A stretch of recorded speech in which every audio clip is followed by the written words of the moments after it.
pourrait être le moulin le plus connu au monde.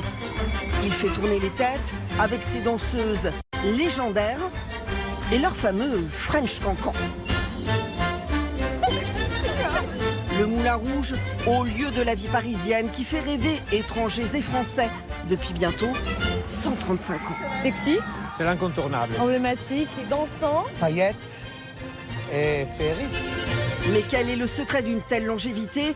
Des danseuses de caractère, une impertinence assumée et un esprit parisien qui séduit le monde entier pour un cabaret devenu culte.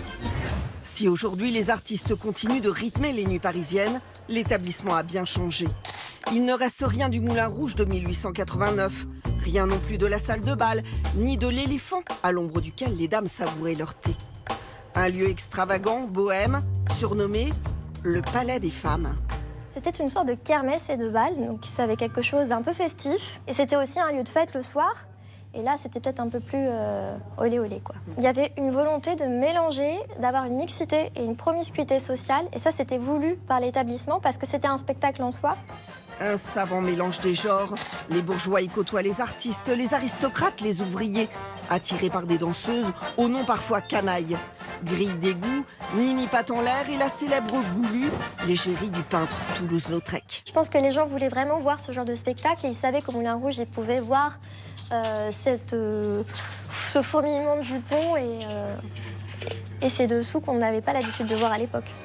Durant des décennies, le Moulin Rouge voit défiler le tout Paris, avec comme point d'orgue son célèbre cancan qui a conquis même les plus récalcitrants. Une danse provocante qu'on pourrait associer à une vision de la femme un peu désuète ou misogyne, à moins que ce ne soit le contraire. Car le cancan est aussi une manière pour les danseuses de se moquer de l'ordre établi. C'est le clocher d'une cathédrale. Et donc là, on se moque des religieux. Exactement. Avec la figure du port d'armes. Donc là, vous pouvez voir que la jambe représente le fusil. Et c'est une manière également de se moquer de l'armée parce que les répressions étaient très violentes. Elles n'ont pas le droit de vote. Donc en fait, leur manière de se rebeller et d'affirmer ce qu'elles sont et ce qu'elles veulent être, c'est de danser. Mais pas de danser n'importe quelle danse, c'est de danser le French Cancan et de danser seul, sans hommes pour les surveiller ou pour servir de cavaliers. Chaque tableau exige des centaines d'heures de répétition. N'est pas danseur qui veut, 1,75 m minimum. Jeannette Faro, directrice artistique au Moulin depuis plus de 20 ans, recrute dans le monde entier. Son maître mot, garder l'esprit de l'époque avec le professionnalisme d'aujourd'hui. Quand on était créées, elles n'étaient pas les danseuses professionnelles. Elles avaient un autre job la journée, les couturiers, les laveries. Et c'était pour s'amuser le soir, le week-end. Que maintenant, ce sont des danseuses professionnelles qui étaient fait les études de danse, pour la plupart classiques, depuis qu'elles avaient 5 ans. Pour cet esprit tout en audace, en fantaisie, tellement français, le monde entier se déplace. 600 000 spectateurs chaque année, le Moulin affiche complet. Spectaculaire. C'est incroyable. On est très fiers de Paris. C'est très bien, très cool et très divertissant. C'est la deuxième fois que je viens en France pour voir le spectacle et j'en ai vraiment profité.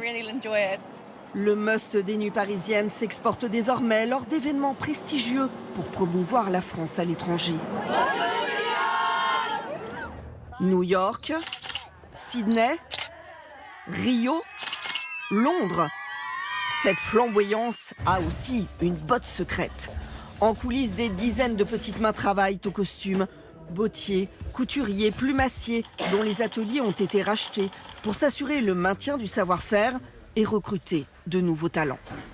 Nous, on vient du monde du luxe, que ça ait du design, de l'art et de la haute couture. Avoir le Moulin Rouge chez nous et le monde du luxe, on a une carte qui est juste incroyable. Des activités qui se diversifient et des espaces qui s'agrandissent. Avec une boîte de nuit et un bar un peu caché, dont la terrasse a été installée sur le toit pour quelques privilégiés.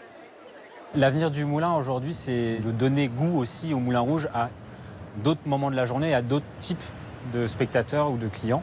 Toujours dans l'objectif de redonner accès un petit peu à ce mythe.